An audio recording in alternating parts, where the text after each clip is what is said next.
নমস্কাৰ এই মুহূৰ্তত আপোনালোকে চাইছে সাহিত্য টেকনলজি ইউটিউব চেনেল এই চেনেল ৰাজ্যৰ খবৰটোতে কেইবাটাও গুৰুত্বপূৰ্ণ খবৰ আপোনালোকলৈ আগবঢ়াইছে যিকেইটা খবৰ আপোনালোকে জনাটো অত্যন্ত দৰকাৰী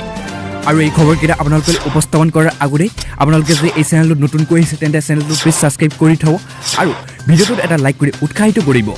আজি সন্ধিয়াৰ প্ৰথমটো এই মুহূৰ্তত অতি গুৰুত্বপূৰ্ণ এটা ডাঙৰ খবৰ মুকলি হৈছে গুৰুত্বপূৰ্ণ এটা ভাল খবৰ কিয়নো ৰাজ্যৰ লগতে সমগ্ৰ দেশতে কমিছে কৰোনা ভাইৰাছ আৰু ৩ সপ্তাহত ৫০% কমি গৈছে কৰোনা ভাইৰাছৰ আক্ৰান্ত ৰোগীৰ সংখ্যা আৰু ইয়াত কৈছে বিগত প্ৰায় ২ মাহ ধৰি কৰোনাৰ দ্বিতীয় ঢৌৱে ইতিমধ্যে বিধ্বস্ত দেশ ক্ষতিসাধন কৰিছে কিন্তু প্ৰতিদিনে লাখ লাখ লোক কৰোনাৰ আক্ৰান্ত হোৱাৰ লগতে হাজাৰ হাজাৰ লোকৰ মৃত্যু ঘটিছে মাত্ৰ ২৪ ঘণ্টাতে কিন্তু ফলত স্বাস্থ্য আন্তঃগাঁথনি একেবাৰে ভাঙি পৰিছে সমগ্ৰ দেশৰ লগতে অসমতো কিন্তু লাহে লাহে কিছু ষ্টৰীৰ দ্বাৰা দেখাবলৈ খবৰ আহিছে আমাৰ অসমৰ ফালৰ পৰা আৰু তাৰ লগতে ইয়াত কৈছে যে বিগত ৩ সপ্তাহ ধৰি প্ৰতিদিনে কৰোনা নতুনকৈ আক্ৰান্তৰ সংখ্যা বহু পৰিমাণে হ্ৰাস পাইছে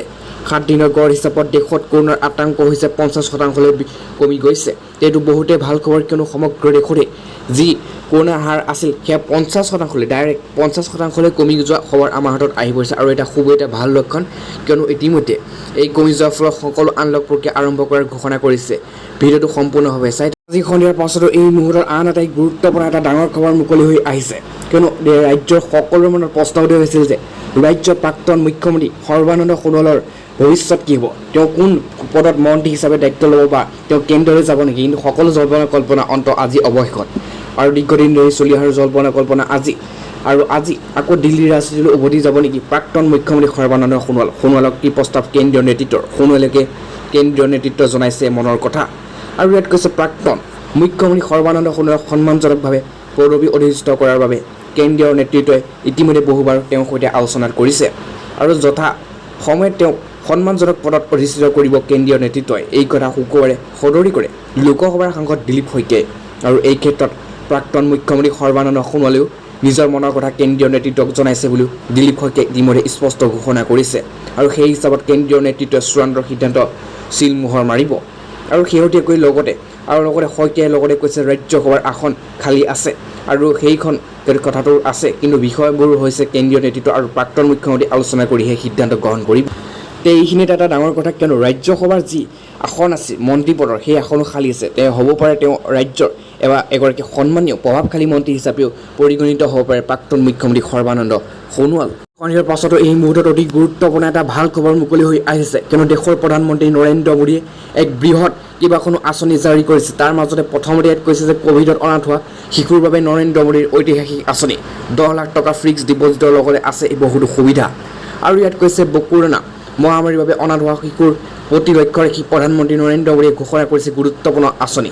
নৰেন্দ্ৰ মোদীয়ে আজি প্ৰধানমন্ত্ৰী কেয়াৰ ফৰ চিলড্ৰেন শীৰ্ষক আঁচনিৰ কথা ঘোষণা কৰিছে প্ৰধানমন্ত্ৰী নৰেন্দ্ৰ মোদীৰ অধ্যক্ষতাত অনুষ্ঠিত এক উচ্চস্তৰীয় পৰ্যায়ৰ বৈঠকত এই ক'ভিড-১৯ৰ ফলত পিতৃ মাতৃ হেৰুওৱা শিশুসকলক সহায় কৰাৰ বাবে গ্ৰহণ কৰা হৈছে পদক্ষেপৰ ওপৰত আলোচনাৰ অন্তত এই সিদ্ধান্ত গ্ৰহণ কৰিছে আৰু এই আঁচনিৰ বিষয়ে ঘোষণা কৰাৰ সময়তে প্ৰধানমন্ত্ৰীয়ে কয় যে শিশুসকলে দেশৰ ভৱিষ্যত প্ৰতিনিধিত্ব কৰে আৰু দেশে শিশুসকলক সমৰ্থন আৰু সুৰক্ষা দিয়াৰ বাবে সকলো সম্ভৱপূৰ্ণ প্ৰচেষ্টা কৰিব যাতে তেওঁলোকে শক্তিশালী নাগৰিক হিচাপে বিকশিত হয় আৰু তেওঁলোক এক উজ্জ্বল ভৱিষ্যত লাভ কৰে প্ৰধানমন্ত্ৰী নৰেন্দ্ৰ মোদীয়ে ঘোষণা কৰা এই গুৰুত্বপূৰ্ণ আঁচনিৰ জৰিয়তে ক'ভিডৰ অনাথ হোৱা শিশুৰ দায়িত্ব এক প্ৰকাৰ স্বাস্থ্য বিভাগে ইতিমধ্যে দেশৰ প্ৰধানমন্ত্ৰী ল'ব বুলি এই কথা স্পষ্ট কৰিছে ইয়াৰ পাছতো এই মুহূৰ্তত অতি গুৰুত্বপূৰ্ণ আজিৰ দিনটোৰ সকলোতকৈ ব্ৰেকিং নিউজটো মুকলি হৈ আহিছে কিয়নো জল্পনা কল্পনা অন্ত অৱশেষত ৰাজ্যৰ মুখ্যমন্ত্ৰী হিমন্ত বিশ্ব শৰ্মাই কৰিছে বৃহৎ ঘোষণা কিয়নো ইতিমধ্যে ৰাজ্যত ৭ জুনৰ পৰা আৰম্ভ হ'ব সম্পূৰ্ণ আনলক প্ৰক্ৰিয়া এই সম্পৰ্কে বৃহৎ ঘোষণা কৰিলে মুখ্যমন্ত্ৰী ডক্টৰ হিমন্ত বিশ্ব শৰ্মাই কিয়নো ৰাজ্যত অহা ৭ জুনৰ পৰা আনলক প্ৰক্ৰিয়া আৰম্ভ হোৱাৰ সম্ভাৱনাৰ কথা উল্লেখ কৰিছে মুখ্যমন্ত্ৰী ডক্টৰ শৰ্মাই তেওঁ কৈছে যে সামান্য আনলক প্ৰক্ৰিয়া ৭ জুনৰ পৰা সম্ভৱ হোৱা কথা আছে কিন্তু সম্পূৰ্ণ আনলক অহা ১৫ জুনৰ ভিতৰত সম্ভৱ নহ'ব আৰু ইয়াত কৈছে যিহেতু মৃত্যুৰ সংখ্যাৰ ক্ষেত্ৰত প্ৰথম যেতিয়া ক'ভিড হয় তেতিয়া কেছ ধৰা পৰিলেও মানুহৰ মৃত্যু নহয় কিন্তু শেষৰ ফালে ক'ভিডৰ আক্ৰান্তৰ সংখ্যা কমে কিন্তু মৃত্যুৰ সংখ্যা বাঢ়ে ক'ভিডৰ আক্ৰান্তৰ মৃত্যুৰ হাৰক লৈ এই মন্তব্য কৰিছে ৰাজ্যৰ মুখ্যমন্ত্ৰী ডক্টৰ শৰ্মাই আৰু লগতে কৈছে যে তেওঁ আৰু কয় যে হস্পিটেলৰ বহু ৰোগীয়ে ১০ পৰা ১৫ দিন সংগ্ৰাম কৰি থাকে ক'ভিডৰ আক্ৰান্ত ৰোগীৰ সংখ্যা যেতিয়া দ্ৰুতগতিত কমি যাব তেতিয়া মৃত্যুৰ সংখ্যা লাহে লাহে কমি যাব আৰু সেয়ে তাৎপৰ্যপূৰ্ণ হৈ অহা ৫ পৰা ৬ দিনৰ ভিতৰত ক'ভিডত আক্ৰান্ত হৈ মৃত্যুৰ সংখ্যা নিম্নগামী হোৱা দেখা যাব বুলিও তেওঁ ভৱিষ্যতবাণী কৰিছে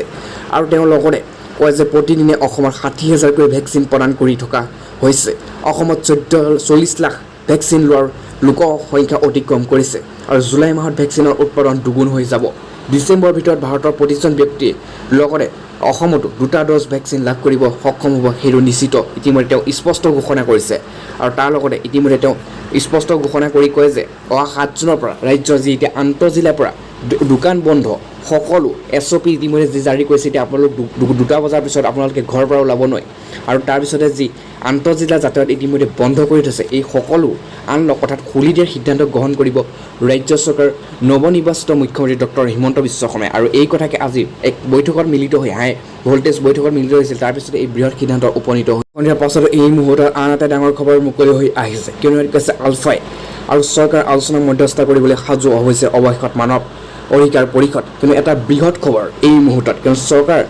চৰকাৰে ইতিমধ্যে আলফা স্বাধীনৰ সৈতে আন্তঃৰাষ্ট্ৰীয় যি মানৱ অধিকাৰ আছে, আলফাই যি দাবী কৰি আছিল তাৰ সৈতে আলফাৰ সৈতে এতিয়া বৈঠকত মিলি আলোচনাৰ সৈতে সাজু হ'বলৈ ইতিমধ্যে সাজু হৈছে। বহু বছৰৰ মূৰত পৰেশ বৰুৱালৈ লিখিলে চিঠি আৰু ইয়াত কৈছে আলোচনালৈ আহিব নেকি আলফা স্বাধীনৰ মুখ্য সেনাধ্যক্ষ পৰেশ বৰুৱা। শেহতীয়াকৈ কিছুদিন ধৰি বিষয়টোৱে লাভ কৰিছে ব্যাপক চৰ্চাৰ। তাৰ মাজতে মুখ্য সেনাধ্যক্ষ তথা উপ সভাপতি পৰেশ বৰুৱালৈ আন্তঃৰাষ্ট্ৰীয় মানৱ অধিকাৰ পৰিষদ IHRCৰ শনিবাৰে এখন চিঠি প্ৰেৰণ কৰে আৰু চিঠিৰ জৰিয়তে শেহতীয়াকৈ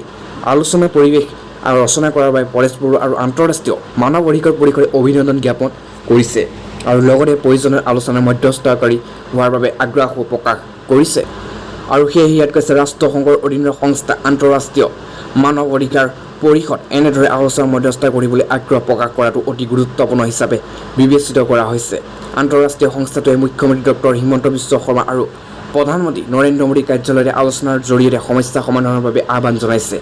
এখন চিঠিৰ জৰিয়তে পৰেশ বৰুৱাক এই আহ্বান জনাই IHRCৰ ৰাষ্ট্ৰীয় সাধাৰণ সম্পাদক কমল ৰাজ ছেত্ৰীয়ে। আৰু তাৰপিছত এতিয়া সকলোৰে মনত প্ৰশ্ন উদয় হৈছে যে যিহেতু কেন্দ্ৰীয় আন্তঃৰাষ্ট্ৰীয় ইতিমধ্যে সংস্থাটোৱে আলফা স্বাধীনলৈ যিহেতু চিঠি লিখিছে আলোচনাৰ বাবে, আৰু যিহেতু আলফাই সেইটো কথাকে কৈ আছিল, আৰু তাৰপিছতে এতিয়া আলফা স্বাধীনে আলোচনাৰ মাজলৈ আহিব নেকি, পৰেশ বৰুৱাৰ মূল খুঁটিলৈ ঘূৰি আহিব নেকি, তাক লৈ এতিয়া জল্পনা কল্পনা অন্ত পৰিব। সন্ধিয়াৰ পাছতো এই মুহূৰ্তৰ আন এটা ডাঙৰ গুৰুত্বপূৰ্ণ এটা বিগ ব্ৰেকিং নিউজ মুকলি হৈ আহিছে, কিন্তু সাৱধান। আৰু অসমৰ বহু ঠাইত আগন্তুক 3 দিনলৈ থাকিব পাৰে মজলীয়া বৰষুণ আৰু ঠায়ে ঠায়ে আহিব পাৰে 30ৰ পৰা 40 কিলোমিটাৰ গতিৰ বেগত ধুমুহা। আৰু অহা 24 ঘণ্টাৰ ভিতৰত অসম আৰু মেঘালয় কিছু ঠাইত 30ৰ পৰা 40 কিলোমিটাৰ বেগত ধুমুহা অহাৰ সম্ভাৱনা আছে আৰু বৰষুণ সম্ভাৱনা আছে। আৰু বিগত লগতে অৰুণাচল প্ৰদেশৰো ধাৰাসাৰ বৰষুণ হোৱাৰ সম্ভাৱনা আছে বুলি ইতিমধ্যে স্পষ্ট কৰিছে। আৰু লগতে অসম মেঘালয় কিছু ঠাইত 30ৰ পৰা 40ৰ পৰা 50 কিলোমিটাৰ গতিবেগত ধুমুহাৰ লগতে কিছু পৰিমাণৰ বৰষুণ আৰু ঢেৰেকনিৰ সম্ভাৱনা আগজাননী সদৰি কৰিলে বৰঝাৰ স্থিত আঞ্চলিক বতৰ বিজ্ঞান কেন্দ্ৰই। আৰু তাৰপিছতে ইতিমধ্যে ৰাজ্যত যিহেতু 30-40ৰ পৰা 50 কিলোমিটাৰ গতিবেগত ধুমুহা অহাৰ সম্ভাৱনা আছে অহা 1 জুনলৈ, তাৰ প্ৰতি লক্ষ্য ৰাখি ইতিমধ্যে কেন্দ্ৰীয় বতৰ বিজ্ঞান সংস্থাই যি বৰঝাৰস্থিত আঞ্চলিক বতৰ বিজ্ঞান সংস্থা আছে তেওঁলোকে ইতিমধ্যে সতৰ্কবাণী অৱলম্বন কৰিছে সমগ্ৰ অসমত। আৰু তাৰ উপৰি ইতিমধ্যে অহা 24 ঘণ্টাৰ ভিতৰত অসমৰ তথা উত্তৰ পূৰ্বাঞ্চলৰ বহু ৰাজ্যত মজলীয়া বৰষুণ হ'ব পাৰে। আৰু